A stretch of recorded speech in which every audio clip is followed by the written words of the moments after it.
Assembly. Mr. President, Your Excellencies, ladies and gentlemen, at the time of its foundation, the United Nations was a beacon of promise. In the aftermath of the Second World War, this building symbolised the end of aggression. For many decades, the UN has helped deliver stability and security in much of the world. It's provided a place for nations to work together on shared challenges, and it has promoted the principles of sovereignty and self-determination, even through the Cold War and its aftermath. But today, those principles that have defined our lives since the dark days of the 1940s are fracturing. For the first time in the history of this Assembly, we are meeting during a large-scale war of aggression in Europe. And authoritarian states are undermining stability and security around the world. Geopolitics is entering a new era, one that requires those who believe in the founding principles of the United Nations to stand up and be counted. In the United Kingdom, we are entering a new era too. I join you here just 2 days after Her late Majesty, Queen Elizabeth II, was laid to rest. We deeply mourn her passing, and we pay tribute to her service. She was the rock on which modern Britain was built, and she symbolised the post-war values on which this organisation was founded.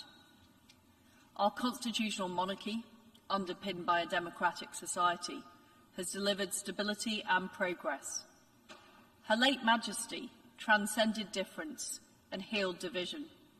We saw this in her visits to post-apartheid South Africa and to the Republic of Ireland.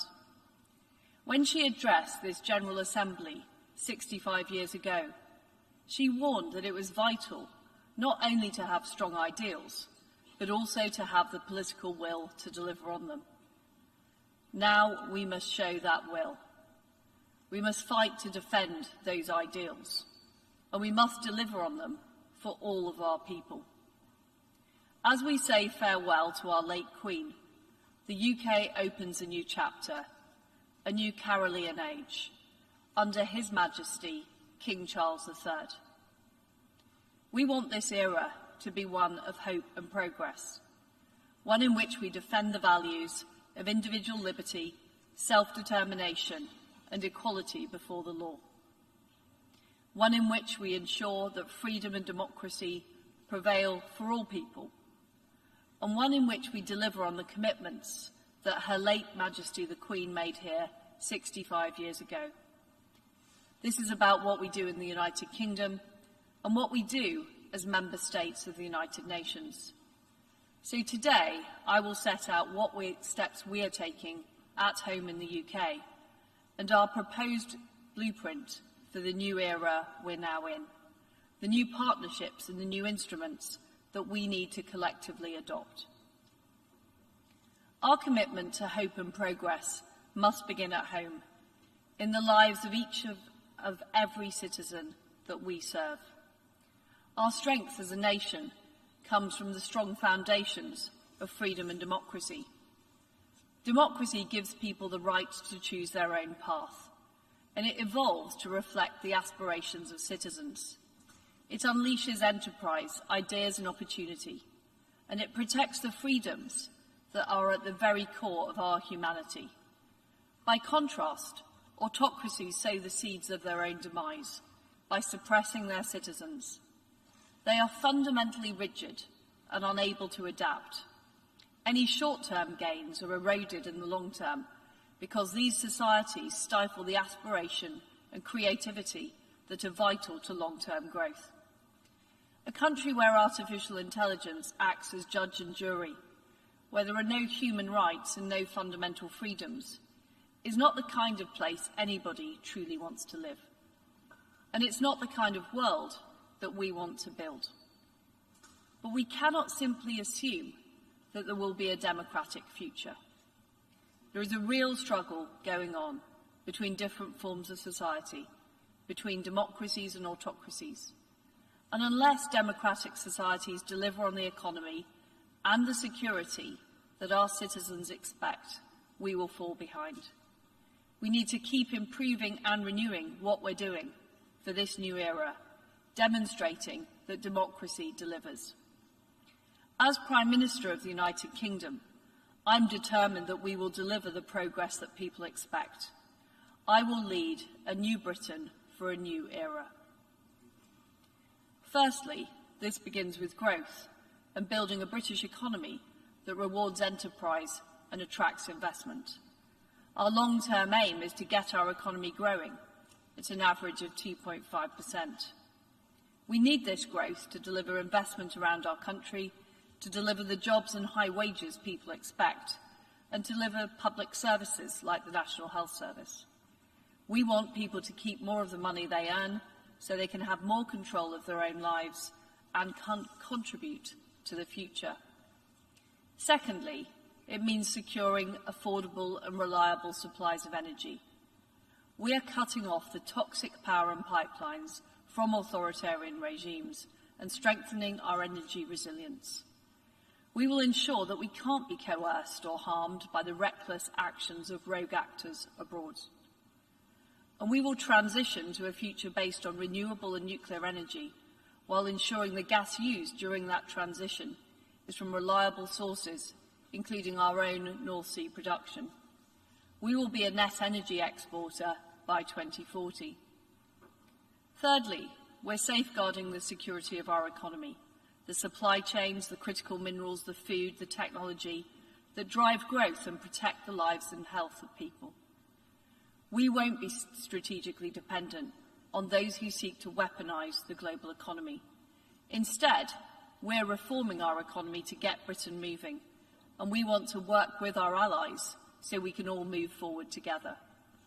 The free world needs this economic strength and resilience to push back against authoritarian aggression and win this new era of strategic competition. We must do this together, so we're building new partnerships around the world. We're fortifying our deep security alliances in Europe and beyond through NATO and the Joint Expeditionary Force. We're deepening our links with fellow democracies like India, Israel, Indonesia and South Africa. We're building new security ties with friends in the Indo-Pacific and the Gulf.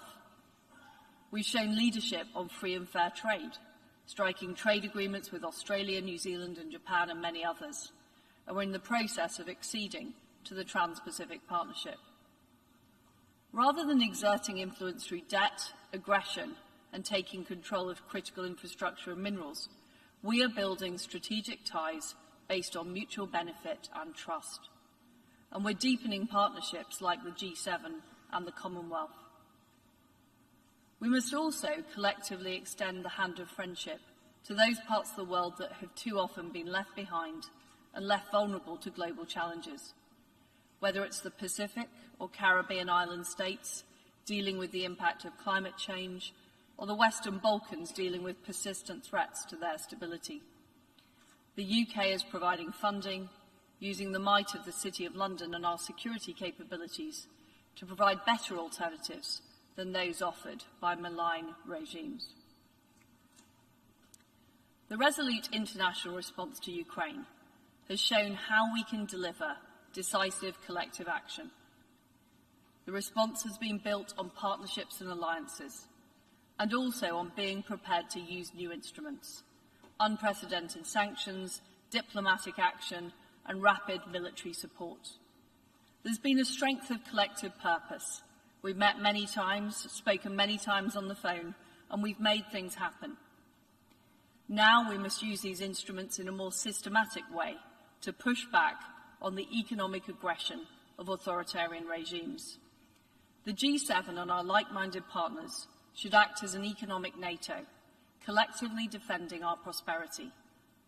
If the economy of a partner is being targeted by an aggressive regime, we should act to support them, all for one and one for all. Through the G7's $600 billion Partnership for Global Infrastructure and Investment, we are providing an honest, reliable alternative around the world, free from the debt with strings attached. And we have to go further to friendshore our supply chains and end strategic dependence. This is how we will build collective security, strengthen our resilience, and safeguard freedom and democracy. But we cannot let up on dealing with the crisis we face today. No one is threatening Russia. Yet as we meet here this evening, in Ukraine, barbarous weapons are being used to kill and maim people. Rape is being used as an instrument of war. Families are being torn apart. And this morning, we have seen Putin trying to justify his catastrophic failures. He's doubling down by sending even more reservists to a terrible fate. He's desperately trying to claim the mantle of democracy for a regime without human rights or freedoms. And he's making yet more bogus claims and saber-rattling threats. This will not work. The international alliance is strong, and Ukraine is strong.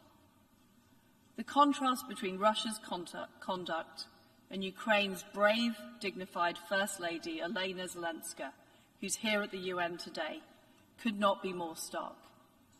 The Ukrainians aren't just defending their own country. They're defending our values and the security of the whole world. That's why we must act. That's why the UK will spend 3% of GDP on defence by 2030, maintaining our position as the leading security actor in Europe. And that's why, at this crucial moment in the conflict, I pledge that we will sustain or increase our military support to Ukraine for as long as it takes. New UK weapons are arriving in Ukraine as I speak, including more MRLS rockets. We will not rest until Ukraine prevails. In all of these areas, on all of the fronts, the time to act is now. This is a decisive moment in our history, in the history of this organisation and in the history of freedom. The story of 2022 could have been that of an authoritarian state rolling its tanks over the border of a peaceful neighbour and subjugating its people. Instead, it's a story of freedom fighting back. In the face of rising aggression, we've shown that we have the power to act and the resolve to see it through. But this can't be a one-off. This must be a new era where we commit to ourselves, to our citizens, and this institution that we will do whatever it takes to deliver for our people and defend our values. As we mourn our late Queen and remember her call to this Assembly, we must devote ourselves to this task. Britain's commitment to this is total. We will be a dynamic, reliable and trustworthy partner. Together with our friends and allies around the world, we will continue to champion freedom, sovereignty and democracy. And together, we can define this new era as one of hope and progress. Thank you.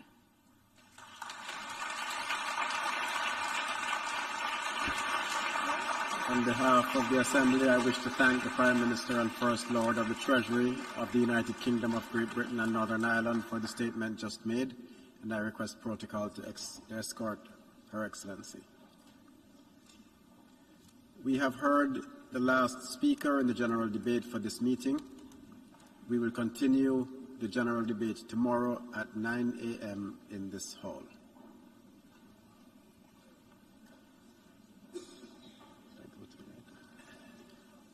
The exercise